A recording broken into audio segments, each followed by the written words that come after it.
It's Thursday, November 15. Local government elections was held on Monday and the results are still coming in. DPI will continue to provide you with updates on social media as they become available. In the meantime, let's tell you that the Embassy of Guyana in the Republic of Cuba, in an official statement, says a series of medical tests have confirmed that President David Granger is suffering from non-Hodgkin lymphoma and has undergone a surgical procedure. The president began the second phase of treatment on Wednesday and is likely to be placed in the Center for Surgical Medical Research in Havana for a short period of 2 to 3 days. According to the statement, during this time, President Granger has been working and resting in accordance with the advice he has been receiving from his doctors. He is in fine form and a good frame of mind. He is expected to fully recover under the supervision of his doctors. The head of state has expressed his deep gratitude to Guyanese in the homeland and in the diaspora, to the various prime ministers and presidents, to the Caricom diplomatic caucus in Cuba, to his friends and colleagues and all those who sent their best wishes for his full and complete recovery and his speedy return to Guyana. The embassy says it will be issuing another statement prior to the departure of President Granger from Cuba. The President and First Lady Sandra Granger arrived in Cuba on Tuesday, October 30. We wish President Granger a speedy recovery. In other news, Tiffany Rodius now reports that the chair of the 47th Council for Trade and Economic Development, Barbados Minister within the Ministry of Foreign Trade, Sandra Husbands, has charged her fellow ministers to be strategic, deliberate, and effective in their deliberations over the next 2 days. High on COTED's agenda is moving forward the Caribbean Single Market and Economy, or CSME. Minister Husbands reiterated the need to get this done to build economic resilience in Caricom. There are challenges, but there are opportunities, and we must seize the moment. A space must be created for us to deliberate on making the COTED the most revered organ in the community. Minister Husbands also noted the survival of the region depends on seeing itself as one. We are not 15 members haggling and negotiating to create individual benefit for our countries. Rather, we are sister territories, striving to manage our resources and opportunities to generate accelerated value and benefit, which we share for our mutual benefit. Over the next 2 days, CARICOM trade ministers and foreign officers will deliberate on the CSME, the direction of CARICOM's external trade policy, and the community's trade relations with the United Kingdom post-Brexit. For InfoHub, Tiffany Rojas. The Iwakrama International Center for Rainforest Conservation and Development on Wednesday hosted an open day at the Guyana. Prime Minister Moses Nagamutu, who's performing the duties of president, visited the booths and interacted with patrons. Here's that report. Director of Resource Management and Training, Dr. Raquel Thomas, says this initiative aims to promote and raise awareness of the center's work among residents of Georgetown. We had the idea to do this activity because many people in Georgetown often say that, what is Iwakrama? What do you guys do? And so on. You know, Iwakrama is quite a distance away, so we thought, you know what, why not bring Iwakrama to Georgetown? At the event, visitors were taken on a virtual tour of the center, introduced to the theme, managing the facility, and informed about the various activities conducted by the center, such as ecotourism packages, tours, and sustainable forest management. Prime Minister Moses Nagamutu, who is performing the functions of president, also attended the event and took the opportunity to tour the many booths and interact with exhibitors. The Iwakrama International Center, located in the heart of Guyana's rainforest, is accessible via road or air. It focuses on wildlife research and executes various projects and programs related to sustainable use of tropical forests. Neil Damon, InfoHub. Still to come, immigration officers receive counter-trafficking in persons training.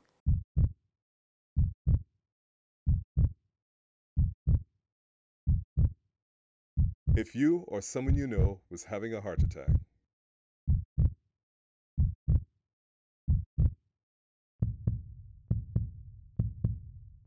would you know the signs and what to do? Hello, I'm not feeling that well. Can you pick me up and take me to the hospital, please? Know the risks and signs. It saves lives. Welcome back. The Ministry of Social Protection today hosted a counter-trafficking in persons training course for immigration officers and the Department of Citizenship. Delicia Haynes has all the details. This exercise is part of an ongoing effort by the Ministry of Social Protection to have stakeholders involved and informed about countering trafficking in persons. Minister of Citizenship Winston Felix urged the participants to be alert and allow the training to equip them to correctly identify and act on suspected cases of trafficking in persons. I give them an example of young ladies who were deceived about a trip to Caribbean territory, and shortly after they ended up being trafficked.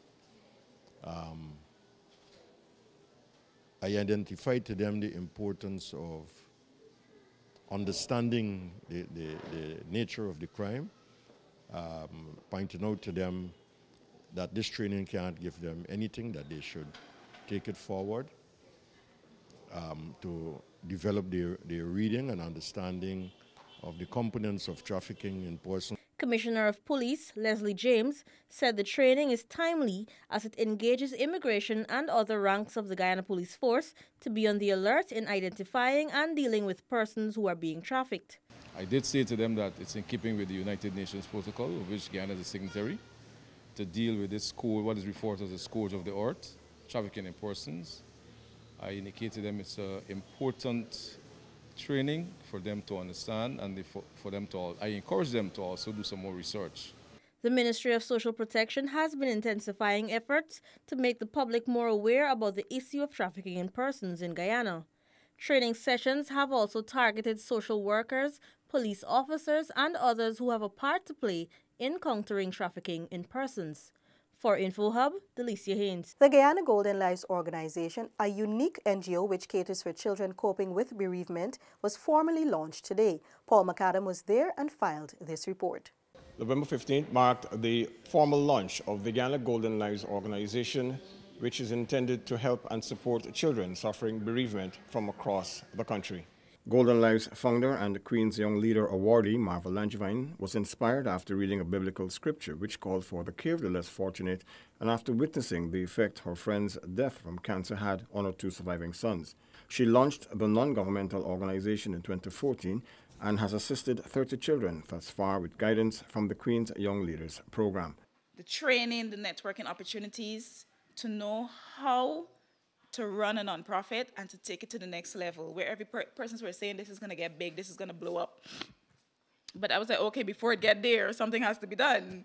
So the Queen's Young Leaders Award and that program gave me that push that I needed. And we are here today. Advisor to the Minister of Public Health, John Adams, recalled his 28 years of teaching and social protection experience. He witnessed how children attempted to cope with the loss of a parent or both of them. If an adult loses a parent, it is difficult, much more a child. And for them to grow, they need our support. For them to cope, they need our support. For them to develop into that adult who will make a positive contribution to the development of their country and their community, they need our support. And I'm happy that Marva has chosen this path. Support for the initiative was promised by British High Commissioner Greg Gryn. And I hope you will all be able to do likewise. It is the very least we can do for this amazing young woman, the embodiment of everything the Queen's Young Leaders programme is about. Stakeholders heard an emotional testimony from orphan Orlando Raghunandan, who is now studying civil engineering. An explanation of the 5 stages of grief, denial, anger, bargaining, depression, and acceptance was given by Dr. Kalina Brown. We can help them get to the place of acceptance. Because once you are there, you are able to manage your life as a child, as a teenager, and as an adult in a much more healthier way. By joining the Guyana Golden Lives organization, you too can become a mentor and help to make a difference in the life of a child. From the Nanamstel Community Center Ground, Paul McAdam for InfoHub. Neola Damon now reports that on Wednesday evening, several trainers, also known as masters, whom the Board of Industrial Training has approved and licensed to teach apprentices, were awarded for their sterling contributions to the center. Delivering the feature address, Minister within the Ministry of Social Protection, Keith Scott, noted the administration's appreciation for the integral roles played by masters in every formal apprenticeship scheme. The effectiveness of masters in the context of fostering motivation, commitment, and the right attitudes in an enlightened environment will determine the success of an apprenticeship scheme and by extension, any business enterprise. The concept of alleviating attrition through strong apprenticeship programs and the building of cohesive teams cannot be overemphasized. The minister encouraged others who are not yet licensed to take the necessary steps to become masters of high repute. Chief Executive Officer BIT, Richard Mann, noted during the last 18 years under the traditional apprenticeship schemes, 1,380 persons were fully trained for the labor force. The scheme has also secured 100% employment for the beneficiaries after training. Currently, we have in training 180 apprentices who are being trained in Region 2, 3, 4, 5, and 6. The masters were presented with their awards at BIT's competency-based vocational training for employment cocktail reception and award ceremony at the Pegasus Hotel under the theme Apprenticeship in Focus. Currently, there are 9 functioning masters with an additional 3 recently approved. Neola Diman, InfoHub. That's all for this evening. Connect with us on WhatsApp and social media and follow our website at dpi.gov.gy. We leave you with the results and schedule for ICC Women's T20 matches as well as your bridge and weather reports. Let's remind you that DPI will continue to provide updates on the LGE results as they become available. Goodbye.